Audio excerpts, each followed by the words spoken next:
अच्छी अच्छी और मज़ेदार कहानियाँ सुनने के लिए हमारे यूट्यूब चैनल सोनिया दी वॉइस को सब्सक्राइब करें।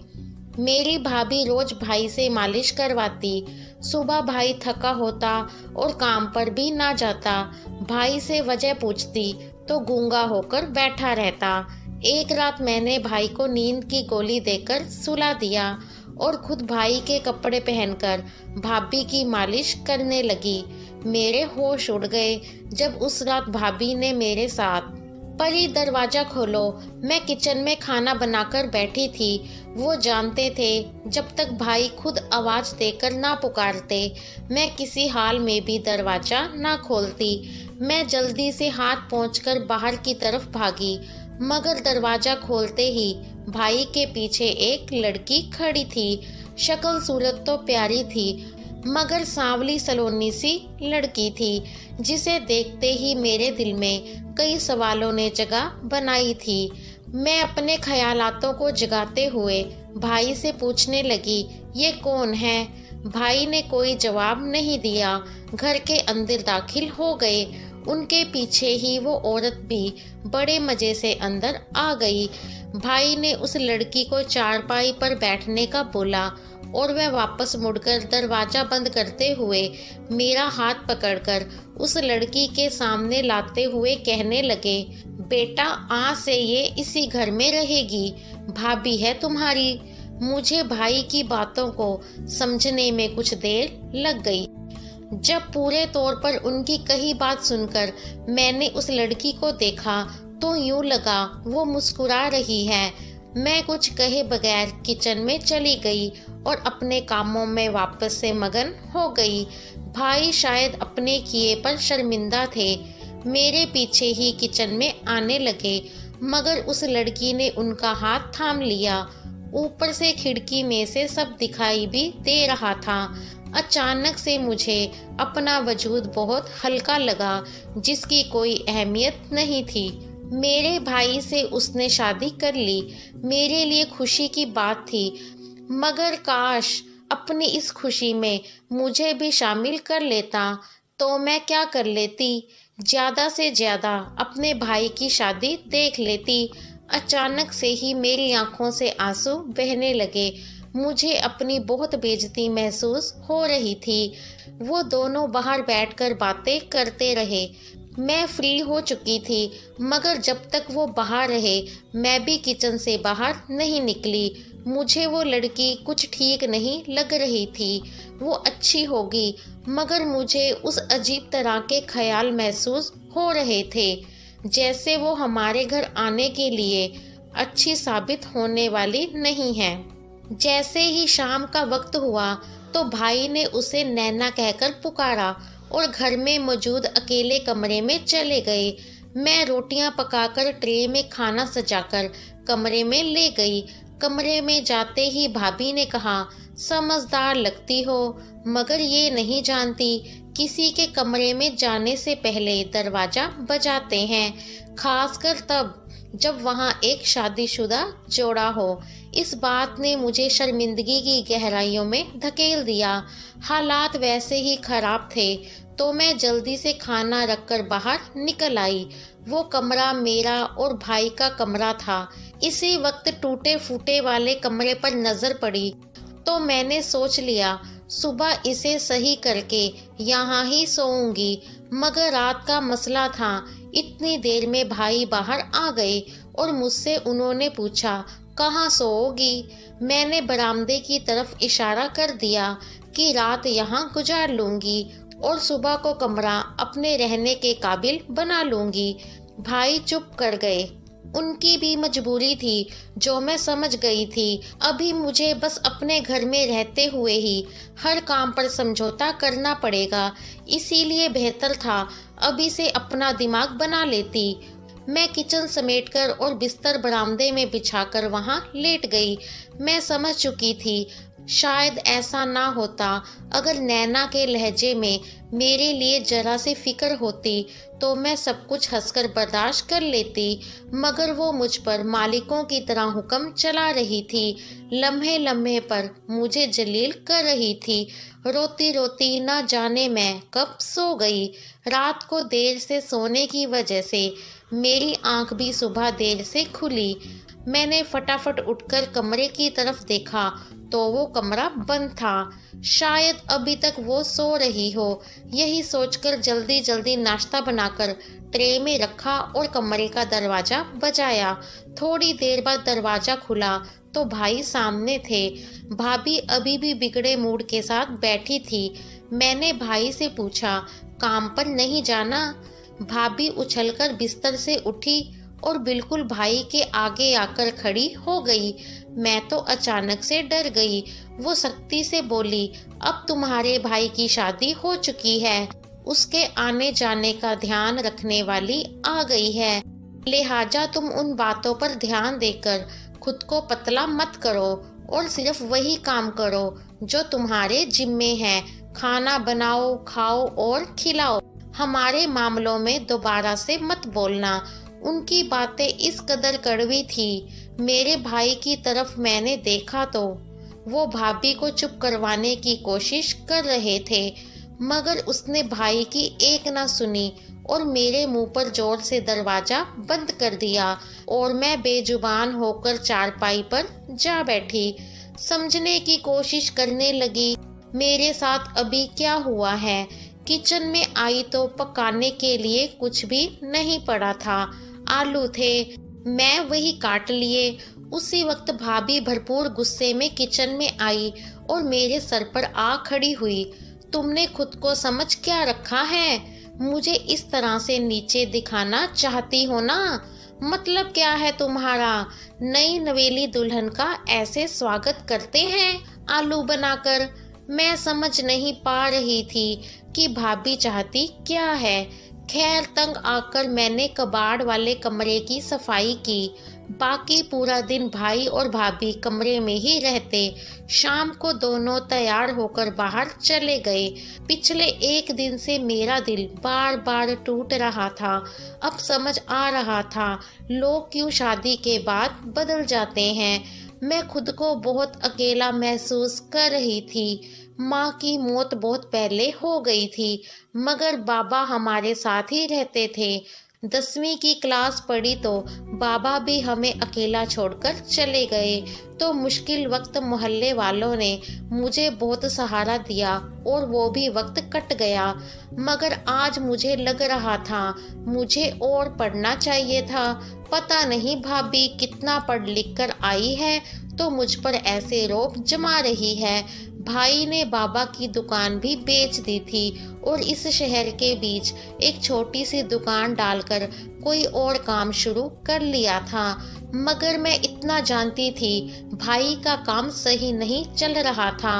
उन दिनों वो बहुत परेशान रहने लगे थे, मगर इतना मुश्किल वक्त था तो भाई ने ऐसे मौके पर शादी क्यों की? मेरे दिल में सवाल उठा। फिर मैंने सोचा कि कहीं भाभी की वजह से तो नहीं। रात के 9 बज रहे थे, मगर भाई को परवाह नहीं थी। पहली बार इस तरह घर में मैं अकेली रह रही थी। कहीं 12 बजे जाकर वो वापस लौटे थे। भाई के चेहरे पर शर्मिंदगी थी, मगर मैंने नजरअंदाज करके उन्हें खाने का पूछा तो भाभी ने मना कर दिया। अगले दिन सुबह भाई पहले से उठे हुए थे। मैंने भाई से पूछा, चाय बना दूं? तो उसने हाँ कह दिया। मुझे लगा था शायद भाई आज काम पर देर से जाएंगे, मगर भाई आराम से बरामदे में बड़ी चारपाई पर लेटकर सो गए। मुझे बड़ी हैरत हुई कि पहले तो कभी काम से ऐसे छुट्टी नहीं की। शायद तबीयत खराब हुई है। यही सोचकर खुद को तसल्ली दी।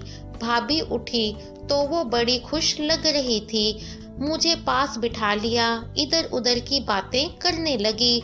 मुझे बड़ी हैरत हुई कि ये वही लड़की है जो 2 दिन से मेरी बेइज्जती कर रही है। मैं पहले तो उसकी बातों का जवाब नहीं देना चाहती थी, मगर फिर जवाब दे दिया। क्योंकि अगर सुकून हो रहा था तो अच्छी बात थी ना। दोपहर का खाना भी बन गया, तब जाकर भाई की आंख खुली। मैंने उसकी तबीयत का पूछा तो वो बिल्कुल ठीक ठाक था। खैर बाकी सारा दिन भी ऐसे गुजर गया। शाम होते ही भाभी किचन में मेरे पास आ गई तो फिर कुछ सोचते हुए बोली, खाना जल्दी से बनाकर मेरे कमरे में रख दो, और तुम्हारा भाई आए तो उससे कहना फौरन से कमरे में आए और आकर मुझे दवा दे, बहुत थकान हो रही है। मैंने इस बात पर सर हिला दिया। खैर खाना बन गया तो मैंने भाभी को रोज के मुताबिक वो खाना कमरे में रख दिया।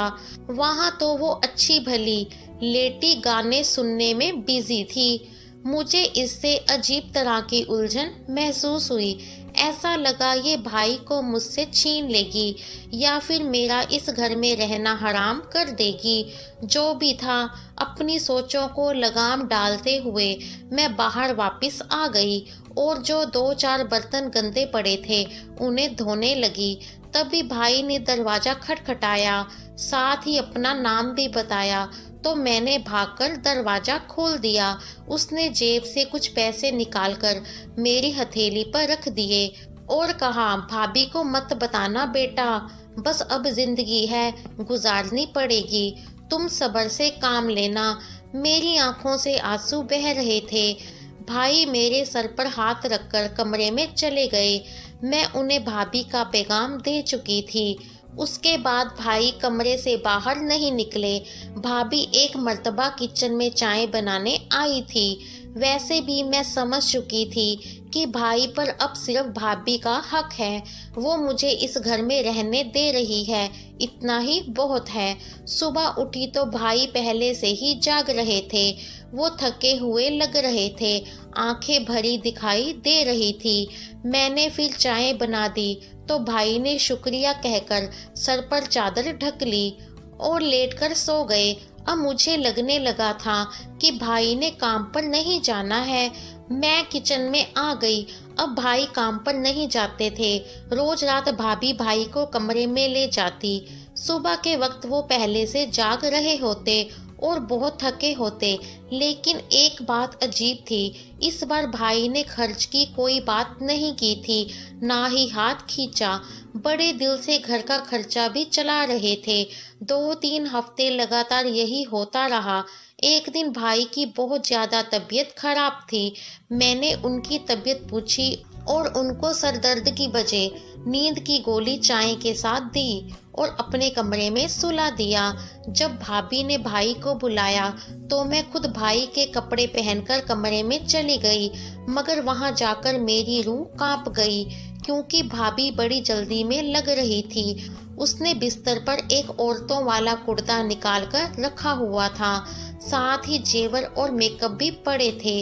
वो जल्दी से बोली, जाओ ये कपड़े पहन लो और यहाँ आओ, तुम्हें तैयार कर दूं। आज बड़ी बोली लगेगी, जानते हो एक शादी है, वहाँ उन्होंने काफी किन्नर को बुलाया है, तुम्हें भी अच्छे खासे पैसे मिल जाएंगे। और हाँ, ये बाहर का दरवाजा बहुत शोर करता है, कल इसमें तेल भी डाल देना। भाभी लगातार बोलती जा रही थी जबकि मैं अपनी जगह गूंगी थी। कोई जवाब ना पाकर भाभी ने पीछे देखा तो वो चुपकी चुप रह गई, क्योंकि मेरी पूरी रंगत ने बता दिया था, मैं हर बात सुन चुकी थी। मैं चुपचाप बाहर निकल आई और पूरी रात रोती रही कि कैसी औरत मिली है मेरे भाई को जो अच्छे खासे मर्द को किन्नर बनाकर उससे भीख मंगवाती है, साथ नचवाती है। सारी रात रो रो कर ऊपर वाले से दुआ मांगी। सुबह जब भाई की आंख खुली तो मैंने साफ साफ पूछा, क्या जरूरत है अपनी अच्छी भरी दुकान छोड़कर किन्नर बनने की? तो वह रोने लगा। मेरा भाई जिंदगी में पहली मर्तबा मेरे सामने रो रहा था।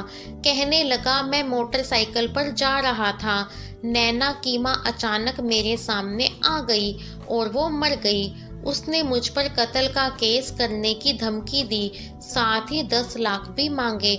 मैं कहां से दे सकता था, तो उसने मुझसे शादी कर ली अब ये रोज रात मुझे किन्नर बनाकर पैसे कमाने भेजती है।